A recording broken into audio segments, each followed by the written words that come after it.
ಗಿಲ್ಲಿ ನಲ್ಲಿ ಮೂಳೆ ಸ್ನೇಹಿತರೆ ಏನೇಳಿ ಗಿಲ್ಲಿ ನಲ್ಲಿ ಮೂಳೆ ತಿಂದ್ರೆ ಕಳೆದು ಹೋಗ್ಬೇಕು. ನೆಕ್ಸ್ಟ್ ಅಡಿಗೆ ಅದು ಸ್ನೇಹಿತರೆ, ಅಡಿಗೆಗೆ ಬೇಕು ಚಿಲ್ಲಿ, ಗಿಲ್ಲಿಗೆ ಬೇಕು ನಲ್ಲಿ.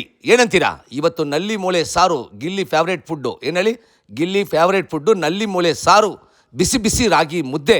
ಒಂದ್ಸಲ ಟ್ರೈ ಮಾಡಿ, ಟೇಸ್ಟ್ಗೆ ಕಳೆದೋಗ್ತೀರಾ. ಅಡುಗೆ ಅಂತೂ ಸಿಂಪಲ್, ಟೇಸ್ಟ್ ಅಂತೂ ಸೂಪರ್ ಕಣ್ರಿ. ಸಿಂಪಲಾಗಿ ಮಾಡೋಣ, ಏನಂತೀರಾ? ಬೇಗ ಬೇಗ ಅಂಗಡಿಗೆ ಹೋಗಿ ನಲ್ಲಿ ಮೂಳೆ ಬನ್ನಿ. ನೋಡಿ, ನಲ್ಲಿ ಮೂಳೆ ಸಖತ್ತಾಗಿರುತ್ತೆ. ಬಿಸಿ ಬಿಸಿ ಕಾಯುವ ಕುಕ್ಕರಲ್ಲಿ 2 ರಿಂದ 3 ಸ್ಪೂನ್ ಎಣ್ಣೆ, ಸ್ವಲ್ಪ ಸೋಂಪು, ಸಾಂಬಾರು ಈರುಳ್ಳಿ, ಟೇಸ್ಟ್ ಸಖತ್ತಾಗಿರುತ್ತೆ. ನಲ್ಲಿ ಮೂಳೆ ಹಾಕಿ ರಪ್ಪ ಅಂತ ಮಿಕ್ಸ್ ಮಾಡಿ, ಜೊತೆಯಲ್ಲಿ ಸ್ವಲ್ಪ ಮಟನು ಹಾಕಿ ಇನ್ನೂ ಸೂಪರಾಗಿರುತ್ತೆ. ಸ್ವಲ್ಪ ಅರಿಶಿನ, ಸ್ವಲ್ಪ ಧನಿಯಾ ಪುಡಿ, ಸ್ವಲ್ಪ ಖಾರದ ಪುಡಿ, ಸ್ವಲ್ಪ ರೆಡ್ ಚಿಲ್ಲಿ ಪೌಡರ್ ಅಷ್ಟನ್ನು ಮಿಕ್ಸ್ ಮಾಡಿ, ರುಚಿಗೆ ಎಷ್ಟು ಬೇಕಷ್ಟು ಉಪ್ಪು ಹಾಕಿ ಒಂದು ಮಿಕ್ಸಿ ಜಾರಲ್ಲಿ ಚಕ್ಕೆ, ಲವಂಗ, ಕಾಳುಮೆಣಸು, ಸಾಂಬಾರು ಈರುಳ್ಳಿ ಟೇಸ್ಟು ಸಖತ್ತಾಗಿರುತ್ತೆ. ಶುಂಠಿ, ಬೆಳ್ಳುಳ್ಳಿ, ಸ್ವಲ್ಪ ಟೊಮೊಟೊ, ಸ್ವಲ್ಪ ತೆಂಗಿನ ತುರಿ, ಸ್ವಲ್ಪ ಕೊತ್ತಂಬರಿ ಸೊಪ್ಪು, 2 ಹಸಿಮೆಣಸಿನ್ಕಾಯಿ ಅಷ್ಟು ಪೇಸ್ಟಾಗಿ ರುಬ್ಬಿ ನಲ್ಲಿ ಜೊತೆಯಲ್ಲಿ ಹಾಕಿ ರಪ್ಪ ಅಂತ ಮಿಕ್ಸ್ ಮಾಡಿ, ಸ್ವಲ್ಪ ನೀರು ಹಾಕಿ ಮಿನಿಮಮ್ ಒಂದು 6 ರಿಂದ 7 ವಿಸಿಲ್ ಕೂಗಿಸ್ಕೊಳ್ಳಿ. ಫೈನಲ್ ಟಚ್ ಕೊತ್ತಂಬರಿ ಸೊಪ್ಪು ಘಮ ಗಿಲ್ಲಿ ಥರ ಇರುತ್ತೆ.